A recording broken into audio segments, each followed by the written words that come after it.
all, to the West Virginia Penitentiary ghost hunt. Now, if you ask an inmate about ghosts, they will tell you that if a man dies in prison, his spirit is trapped here forever. We've had a total of 998 deaths here throughout our history. So if that's true, we've got a lot of spirits hanging around here. A prison is a very horrific place where horrific executions have taken place and inmates are fighting with each other and the crimes that the inmates committed to get there. So it creates this really horrific experience. The things that leave your imagination enough room to create the suspension of disbelief and to fill in the blanks are the ones that truly, fire the imagination and get you the most scared because they're very personal. You supply the scares. We are here to launch The Suffering, but I think more importantly, to sort of feel the energy and what it's like in this prison, because it's a very similar prison to what The Suffering is set in, remarkably. Now, historically speaking, we've had a very violent history here. At one time, we were on the top 10 list of the most violent prisons in the country. We've had a total of 998 deaths here, 510 escapes, and 94 executions. You go into the maximum security cell block and you see the fencing everywhere and you see the cell that you practically hit your head on going into it. And you just feel this sense of, wow, this is what's happened to humans in this place. There's a lot of paranormal activity here because there's so many emotions, from sadness to despair. I think that leaves an imprint for sure, and I think that's a lasting thing. There was a guy that died in that tub. He actually killed himself. It freaks me out. I don't like the tub. I think that video games are perhaps the best way to explore horror because it's an interactive experience versus being a passive experience.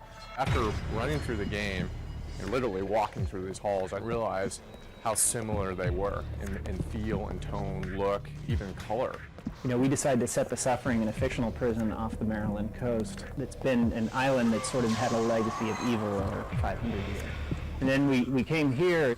It was sort of interesting to see its parallels to what we had developed on our own in terms of just that sense of history you get here, that 1,000 people have been killed on these 2 acres, most of them by homicide over the last 150 years.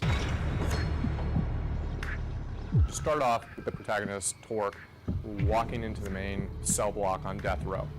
You don't know why he's there. You hear other prisoners talking about his crime, so you know you're accused of murder. But the whole point of the story is that as Torque, you don't know if you really committed this crime. Don't you know who that is? Why should I? That's Torque, the man himself. You're in prison, you killed your wife and kids, you're seeing these horrific images. As you become more insane and your rage meter goes up, you'll see split-second frames of the murder that you committed or you didn't commit.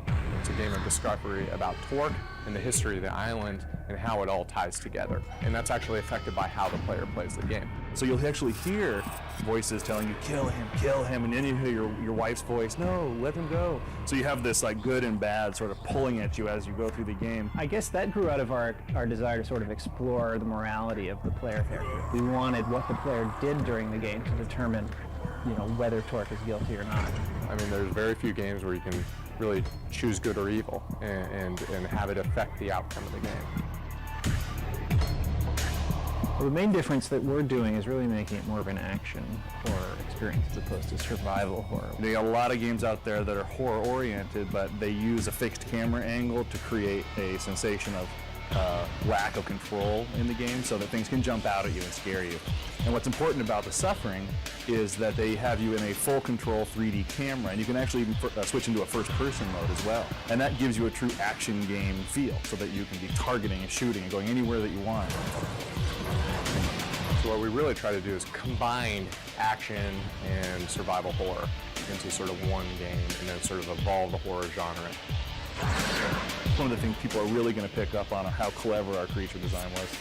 We did work with Stan Winston. We did Predator, Alien, Terminator, Edward Scissorhands, Interview with a Vampire. I mean, definitely the grandfather of Hollywood creature design. It was great to have someone from the outside who's got experience in other media to look at what we were doing and really bring it to a new level for the whole project. prison feel and tone is really a representation of the feel of the game. Everything ties in together, and this game really turned out incredibly well. It's very shocking in terms of how graphic and mature it is, with the incredible gory horror elements and elements that like a prison would bring. It's just a crazy combination. This definitely has, I guess, the worst of both worlds. Blood.